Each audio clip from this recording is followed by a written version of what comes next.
നമസ്കാരം, എല്ലാവർക്കും ചലഞ്ചർ ആപ്പിലേക്ക് സ്വാഗതം. ഇന്ന് നമ്മൾ ചർച്ച ചെയ്യുന്നത് കേറ്ററ്റ് കാറ്റഗറി 3 മലയാളം പരീക്ഷയിലെ മണിപ്രവാളം, അതുപോലെ തന്നെ കിളിപ്പാട്ട് പ്രസ്ഥാനം, സന്ദേശകാവ്യങ്ങൾ, ചമ്പുക്കൾ, ഖണ്ഡകാവ്യം, മഹാകാവ്യം തുടങ്ങിയ വിഷയങ്ങളാണ്. അപ്പോൾ ഇതിനെപ്പറ്റി നമുക്ക് കൂടുതൽ കാര്യങ്ങൾ ക്ലാസ്സിൽ പരിചയപ്പെടാം.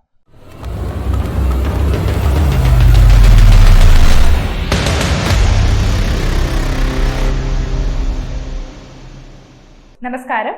ആദ്യമായി നമ്മൾ ചിന്തിക്കുന്നത് മണിപ്രവാളം എന്ന സാഹിത്യ ശാഖയെ കുറിച്ചാണ്. നമ്മൾ നേരത്തെ പഠിച്ചിട്ടുള്ളതാണ്, അല്ലെ നമുക്കറിയാവുന്ന കാര്യങ്ങൾ ഈ ക്ലാസ് തുടങ്ങുന്നതിന് മുന്നേ ഒന്ന് ഓർമ്മയിൽ കൊണ്ടുവരിക എന്നുള്ളതാണ് ആദ്യത്തെ ഭാഗത്ത് ഉദ്ദേശിക്കുന്നത്. അപ്പൊ മണിപ്രവാളം എന്ന് പറയുന്ന രണ്ട് പദത്തിൽ നിന്നാണ് മണിപ്രവാളം എന്ന ഒരു പദത്തിന്റെ ആരംഭം. മണി എന്ന് പറഞ്ഞാൽ മലയാളം, പ്രവാളം സംസ്കൃതം. പ്രവാളം എന്ന് പറഞ്ഞാൽ പവിഴമാണ്. അപ്പോൾ മലയാളമാകുന്ന മണിയും അല്ലെ മലയാളവും സംസ്കൃതവും രണ്ട് ഒരു നൂലിന്മേൽ കോർത്തതുപോലെ അല്ലെ ഒരുപോലെ സ്വാധീനം ചെലുത്തിയ ഒരു പുതിയ ശാഖയാണ് മണിപ്രവാളം. അപ്പൊ ഇവിടെ ഏതൊക്കെ ഭാഷകളുണ്ട്? മലയാളവും ഉണ്ട്, സംസ്കൃതവും ഉണ്ട്. ഇതിന്റെ ഒരു ചരിത്രം നമുക്കറിയാം, നമ്മൾ പഠിച്ചിട്ടുള്ളതാണ്. എന്തായിരുന്നു? ആദ്യ കാലഘട്ടങ്ങളിൽ നമ്മൾക്ക് ഇവിടെ നമ്പൂതിരിമാർ ഇവിടേക്ക് വരികയും ഇവിടെ വന്നപ്പോൾ എന്താണ് ചെന്തമിഴ് എന്ന് പറയുന്ന ഒരു സാഹിത്യം ഇവിടെ വളരെ പ്രബലമായി തന്നെ ഉണ്ടായിരുന്നു. എന്നാൽ അവർ വന്നു കഴിഞ്ഞപ്പോൾ സംസ്കൃതത്തെ ഇവിടേക്ക് കൊണ്ടുവരുവാനുള്ള അവരുടെ വളരെയധികം അവർ പരിശ്രമിച്ചു, പക്ഷെ അത് നടന്നില്ല.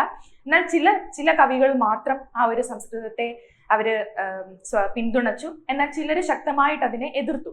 അങ്ങനെ എന്താണ് അവിടെ ഒരു ചെറിയ രണ്ട് പ്രബല ശക്തികൾ തമ്മിലുള്ള ഒരു ചെറിയൊരു മത്സരത്തിന്റെ ഭാഗമായിട്ട് നമ്പൂതിരിമാർ എന്ത് ചെയ്തു? അവര് കുറെ കാര്യങ്ങൾ നോക്കി, പക്ഷെ ഒന്നും നടന്നില്ല. അവസാനം അവര് മലയാളം പഠിക്കുകയും ഇവിടെയുള്ള ചിലർ സംസ്കൃതത്തെ പഠിക്കാനായിട്ട് തുടങ്ങുകയും ചെയ്തു. അങ്ങനെ മലയാളവും സംസ്കൃതവും കൂടിക്കലർന്നതിന്റെ ഭാഗമായി മണിപ്രവാളം എന്ന് പറയുന്ന ഒരു സാഹിത്യശാഖ ഉണ്ടാവുകയും ചെയ്തു.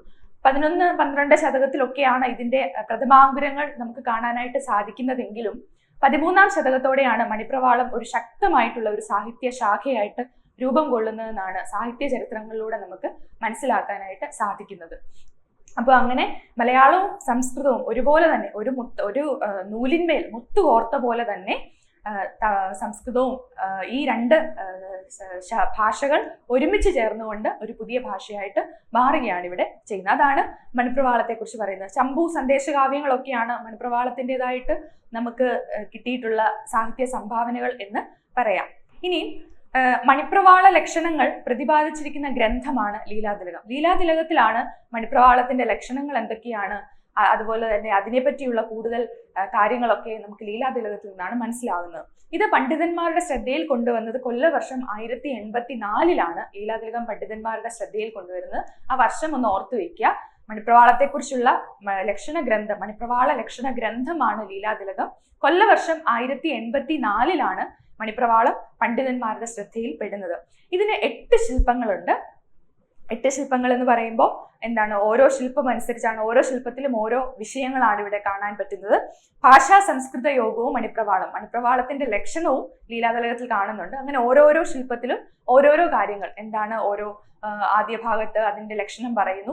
പിന്നെ കാവ്യഹേതുക്കൾ, അതുപോലെ തന്നെ കാവ്യത്തിന്റെ ഗുണങ്ങൾ, ദോഷങ്ങൾ, അങ്ങനെ 8 ശില്പങ്ങളിൽ വ്യത്യസ്തമായ രീതിയിൽ വ്യത്യസ്തമായ വിഷയങ്ങളാണ് ലീലാതിലകകാരൻ അവതരിപ്പിച്ചിട്ടുള്ളത്. ഇതിന്റെ എഴുത്തുകാരൻ ലീലാതിലകകാരൻ എന്നാണ് ലീലാതിലകം എഴുതിയ ആളെ നമ്മൾ പറയുന്നത്.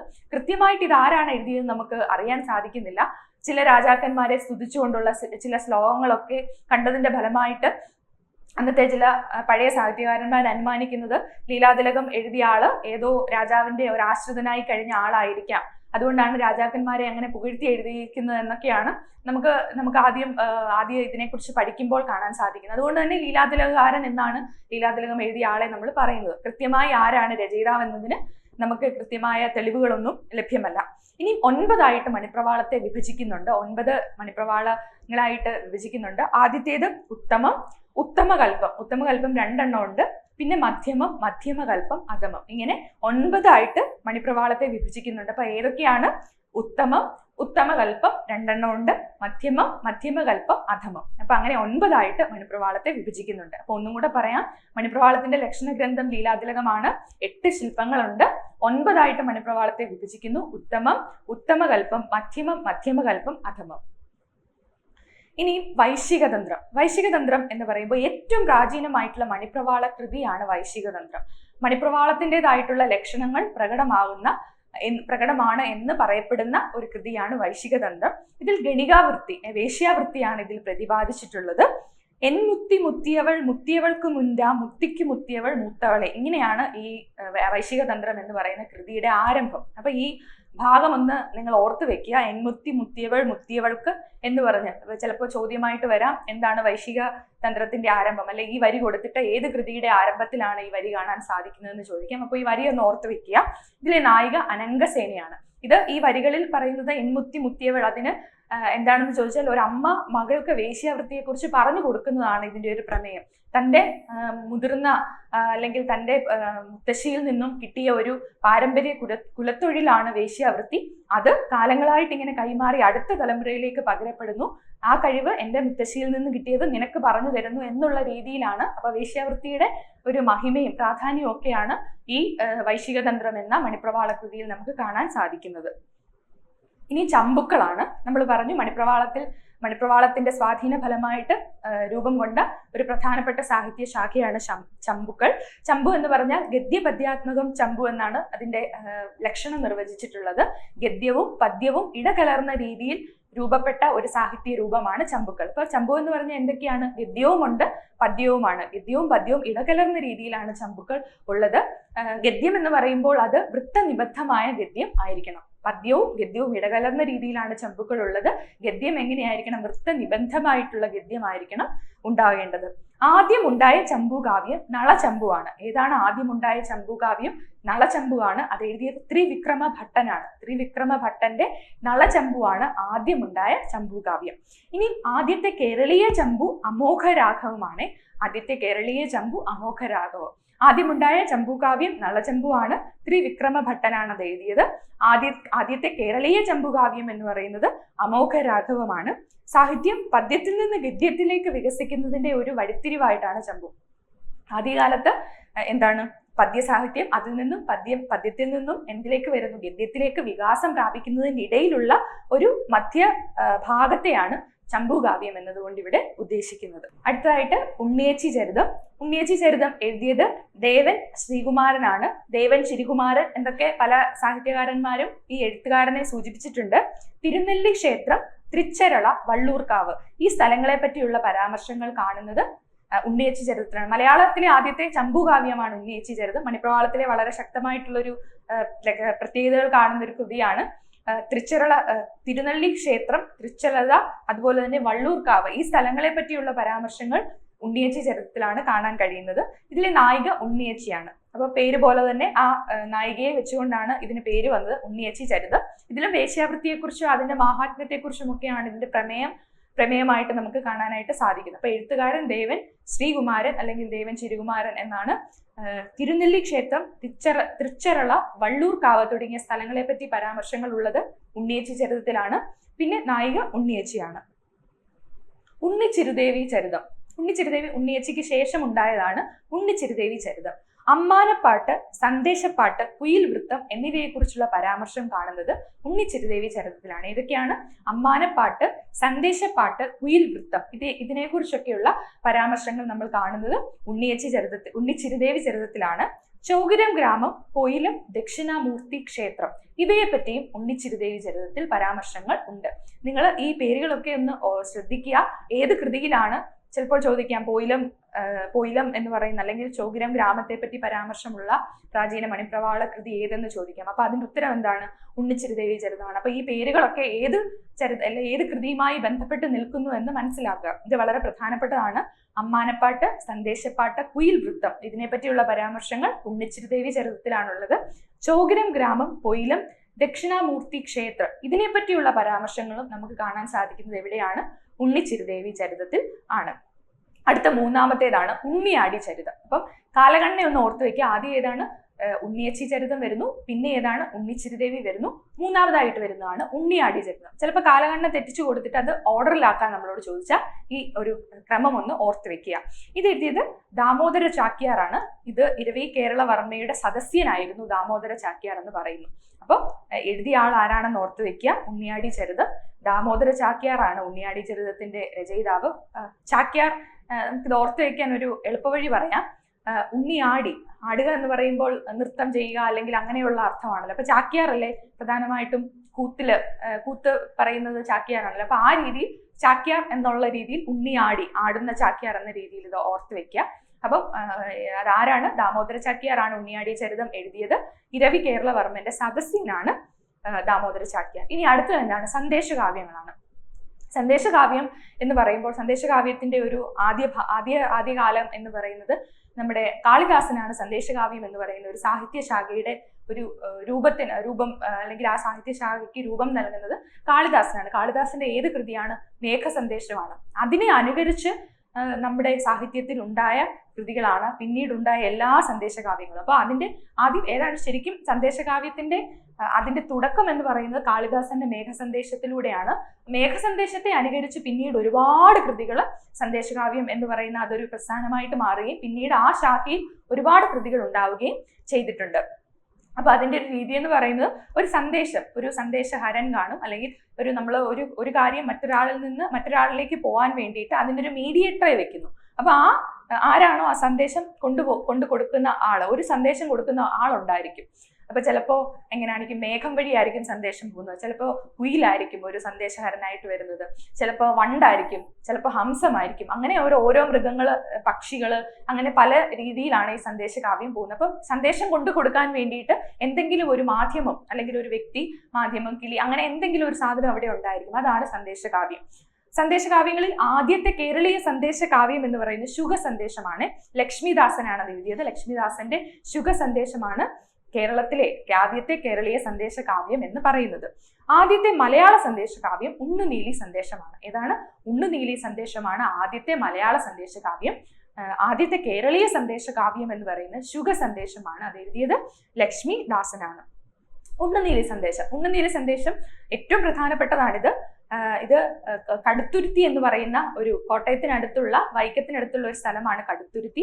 അവിടുത്തെ മുണ്ടക്കൽ ഭവനത്തിലാണ് ഈ ഒരു സംഭവം നടക്കുന്നത്. വളരെ രസകരമായിട്ടുള്ള ഒരു കഥയാണ് ഉണ്ണുനീലി സന്ദേശം. ഇതില് എന്താണ്? ഒരു ഉണ്ണുനീലി എന്നാണ് പേര് പോലെ തന്നെ ആണ് നായികയെ. അന്നത്തെ നമ്മൾ കൃതികളെല്ലാം നോക്കിയാൽ ഉണ്ണിയാടി, ഉണ്ണിയച്ചി എന്നൊക്കെ പറയുമ്പോൾ അതിലെ നായികയുടെ പേരിലാണ് ആ ഒരു കാവ്യം അറിയപ്പെടുന്നത്. അതുപോലെ തന്നെ ഇവിടുത്തെ നായിക ആരാണ്? ഉണ്ണുനീലിയാണ്. ഉണ്ണുനീലി എന്ത് ചെയ്യുന്നു? ഉണ്ണുനീലി തന്റെ ഭർത്താവിനൊപ്പം കിടന്നുറങ്ങുന്ന സമയത്ത് അവര് ഒരു കാമപരവശയായിട്ടുള്ള ഒരു യക്ഷി ഇത് കാണുകയും യക്ഷി എന്ത് ചെയ്യുന്നു? ആ ഭർത്താവിനെ എടുത്തുകൊണ്ട് പോവുകയും ചെയ്യുന്നു. അപ്പോൾ അദ്ദേഹം മയക്കത്തിലാണ്. അങ്ങനെ തിരുവനന്തപുരത്ത് എത്തുമ്പോൾ ഭർത്താവിന് ബോധം വരുന്നു. കണ്ണു തുറന്നു നോക്കിയപ്പോൾ താൻ ഒരു യക്ഷിയുടെ കയ്യിൽ അകപ്പെട്ടു എന്ന് അപകടം മനസ്സിലാവുന്നു. ആ സമയത്ത് ഈ ഉണ്ണുനീലിയുടെ ഭർത്താവ് നരസിംഹ മന്ത്രം ചൊല്ലുകയും യക്ഷി അവിടെ താഴേക്കിടുകയും ചെയ്യുന്നുണ്ട്. അങ്ങനെ ഇദ്ദേഹം വന്നു വീഴുന്നത് ശ്രീ പത്മനാഭ സ്വാമി ക്ഷേത്രത്തിൽ വന്നു വീഴുന്നു.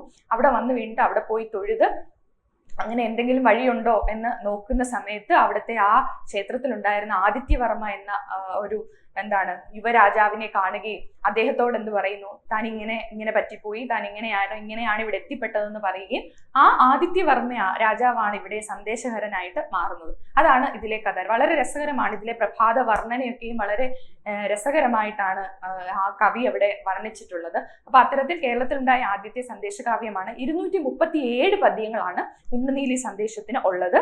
ആദിത്യവർമ്മ യുവരാജാവാണ് ഇതിലെ സന്ദേശഹരനായിട്ട് വരുന്നത്. ഈ സന്ദേശം ഉണ്ണുനീലിയുടെ ഭർത്താവിന്റെ സന്ദേശം കൊണ്ട് ഉണ്ണുനീലിക്ക് കൊടുക്കുന്ന ആരാണ്? ഈ ആദിത്യവർമ്മ എന്ന് പറയുന്ന രാജാവാണ്.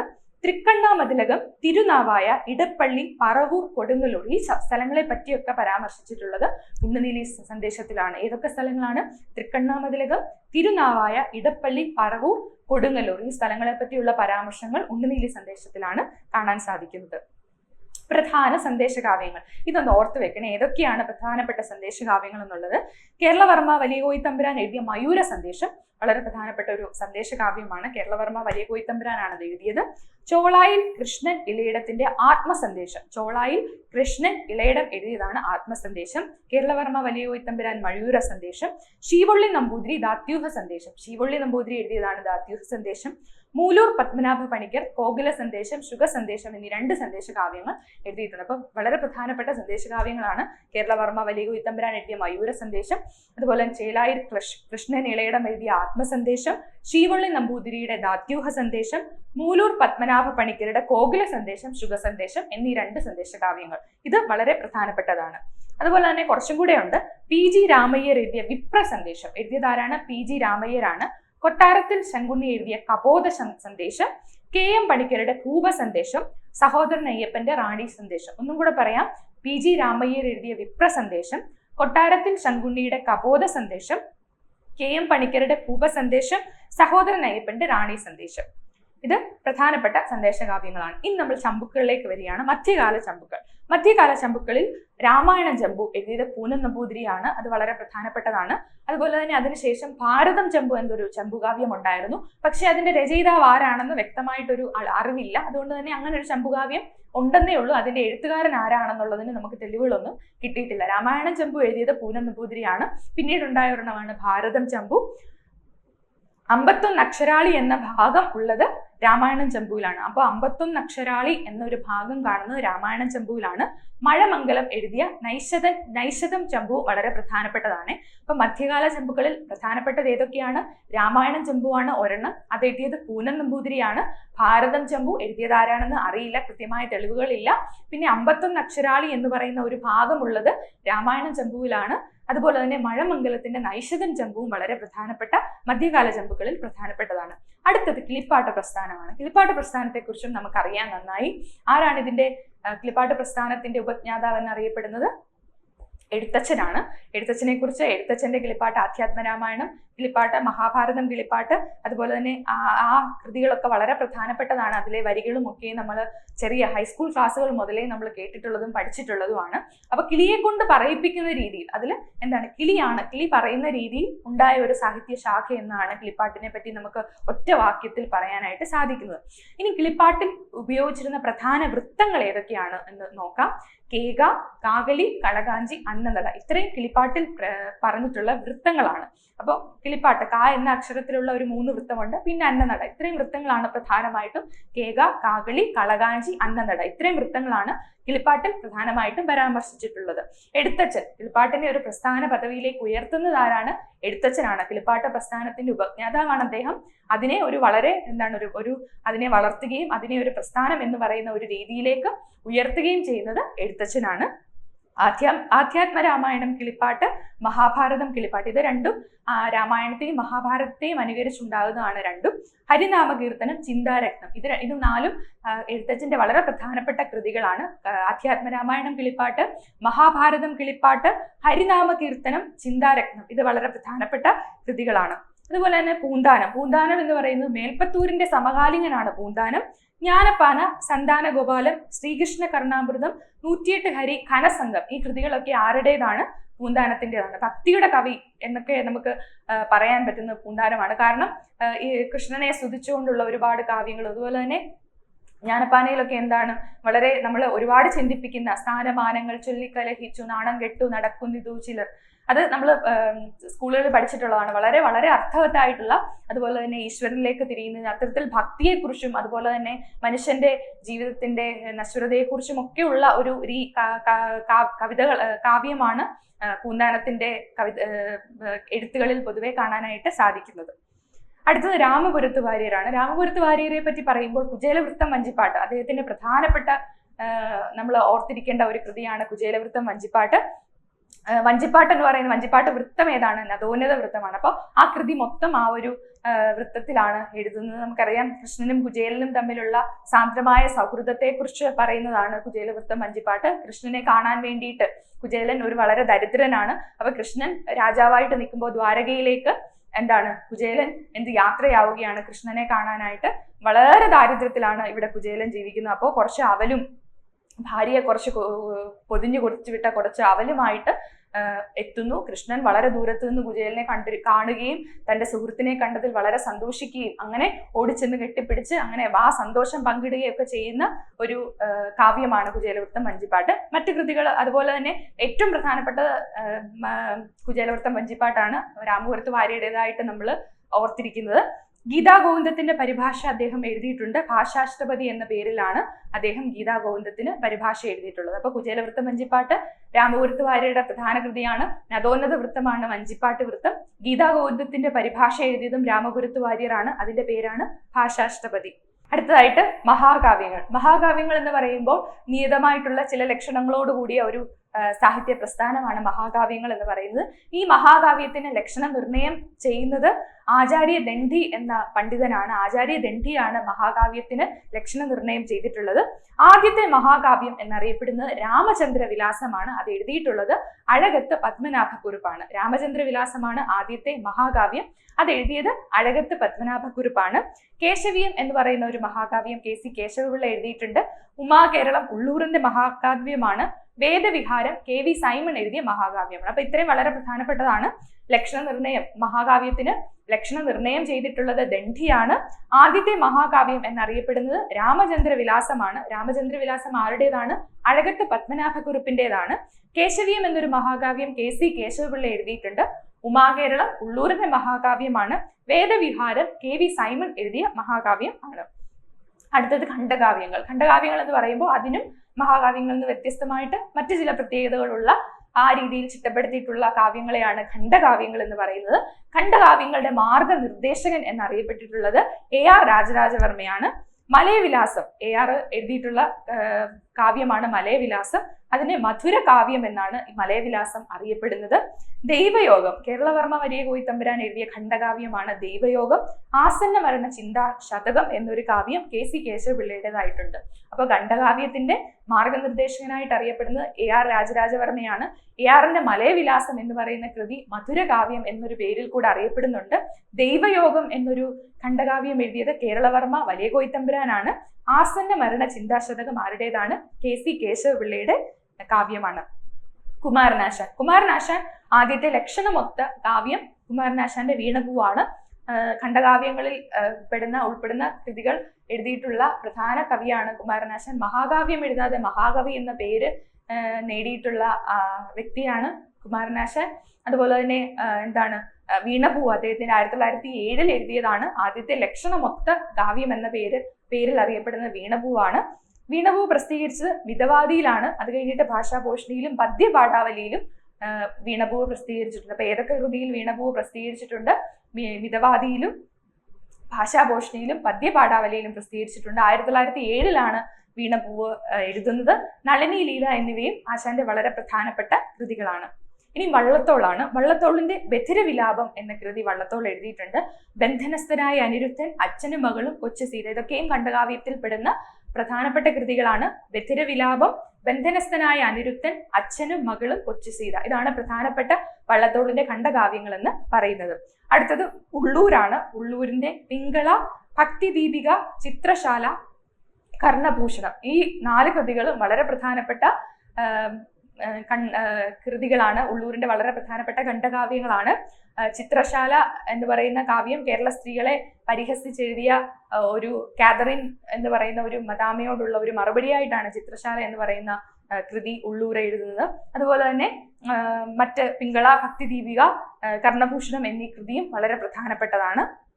അടുത്തതായിട്ട് വിലാപകാവ്യങ്ങളാണ്. വിലാപകാവ്യങ്ങളിൽ ഒരു വിലാപം CS സുബ്രഹ്മണ്യൻ പോറ്റി എഴുതിയ ഒരു വിലാപമാണ് വിലാപകാവ്യത്തിൽ ആദ്യത്തെ വിലാപകാവ്യം എന്ന് പറയുന്നത്. പിന്നെ പ്രിയവിലാപം M രാജരാജവർമ്മ എഴുതിയതാണ്. അശ്വതി തിരുനാളിന്റെ ദേഹവിയോഗത്തിൽ ദുഃഖിച്ചുകൊണ്ട് M രാജരാജവർമ്മ എഴുതിയതാണ് പ്രിയവിലാപം. CS സുബ്രഹ്മണ്യൻ പോറ്റിയുടെ ഒരു വിലാപം ആദ്യത്തെ വിലാപകാവ്യം. കണ്ണുനീർത്തുള്ളി നാലപ്പാട്ട് നാരായണ മേനോന്റെ വളരെ പ്രധാനപ്പെട്ട ഒരു കൃതിയാണ് കണ്ണുനീർത്തുള്ളി. അതുപോലെ തന്നെ വിക്ടർ ഹ്യൂഗോയുടെ പാവങ്ങൾ എന്ന കൃതി മലയാളത്തിലേക്ക് വിവർത്തനം ചെയ്തത് നാലപ്പാട്ട് നാരായണ മേനോനാണ്. അപ്പൊ അദ്ദേഹം എഴുതിയ വളരെ പ്രധാനപ്പെട്ട വിലാപകാവ്യമാണ് കണ്ണുനീർത്തുള്ളി. വലിയ തമ്പുരാനെ കുറിച്ച് ഉള്ളൂർ എഴുതിയ വിലാപകാവ്യമാണ് വിലാപ പഞ്ചവിംശതി. കേരളവർമ്മ വലിയ കോയിത്തമ്പുരാനെ കുറിച്ച് ഉള്ളൂർ എഴുതിയ വിലാപകാവ്യമാണ് വിലാപ പഞ്ചവിംശതി.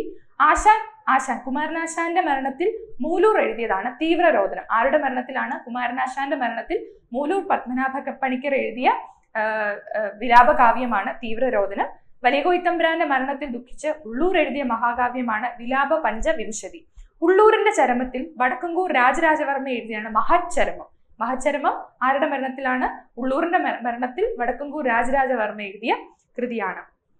ഇനി പ്രരോദനം ആശാൻ എഴുതിയതാണ്. ARന്റെ മരണത്തിൽ എഴുതിയ കൃതിയാണ് പ്രരോദനം. രമണൻ ചെങ്ങമ്പുഴയുടെ വിലാപകാവ്യമാണ്. കൈരളി വിലാപം N വേലായുധൻ, പിതൃവിലാപം VK ഗുരുക്കൾ, ഇത് പ്രധാനപ്പെട്ട കൃതികളാണ്. ഇത് എഴുതിയത് ആരാണെന്ന് ഓർത്ത് വെക്കുക. രമണൻ എഴുതിയത് ചെങ്ങമ്പുഴയാണ്.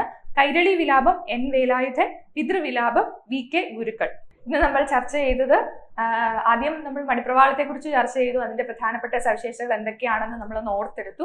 അത് കഴിഞ്ഞിട്ട് ചമ്പുകാവ്യങ്ങൾ, സന്ദേശകാവ്യങ്ങൾ, കിളിപ്പാട്ട് പ്രസ്ഥാനം, മഹാകാവ്യം, ഖണ്ഡകാവ്യം, വിലാപ കാവ്യം, ഇത്രയും കാര്യങ്ങളാണ് ഇന്നത്തെ ക്ലാസ്സിൽ നമ്മൾ ഒന്ന് ഓടിച്ച് ചർച്ച ചെയ്ത്. ഇതുകൊണ്ട് നമ്മുടെ ക്ലാസ് ഒരിക്കലും പൂർണ്ണമാവുകയില്ല. പരമാവധി ക്വസ്റ്റ്യൻസ് നിങ്ങൾ ചോദ്യങ്ങൾ ചെയ്ത് പഠിക്കുക. ചോദ്യങ്ങൾ ചെയ്ത് പഠിക്കുമ്പോഴാണ് നമുക്ക് ഇതിൽ നിന്ന് ഒരുപാട് ചോദ്യങ്ങൾ ചോദിക്കാൻ സാധ്യതയുണ്ട്. അപ്പോൾ ഈ ക്ലാസ് ഇവിടെ അവസാനിക്കുകയാണ്. നിങ്ങൾ ഒന്നും കൂടെ ക്ലാസ് ശ്രദ്ധയോടെ കേൾക്കുക, നോട്ടുകൾ കുറിക്കുക, ചോദ്യങ്ങൾ ചെയ്ത് പഠിക്കുക. എല്ലാവർക്കും നല്ല വിജയം ആശംസിക്കുന്നു. നന്ദി, നമസ്കാരം.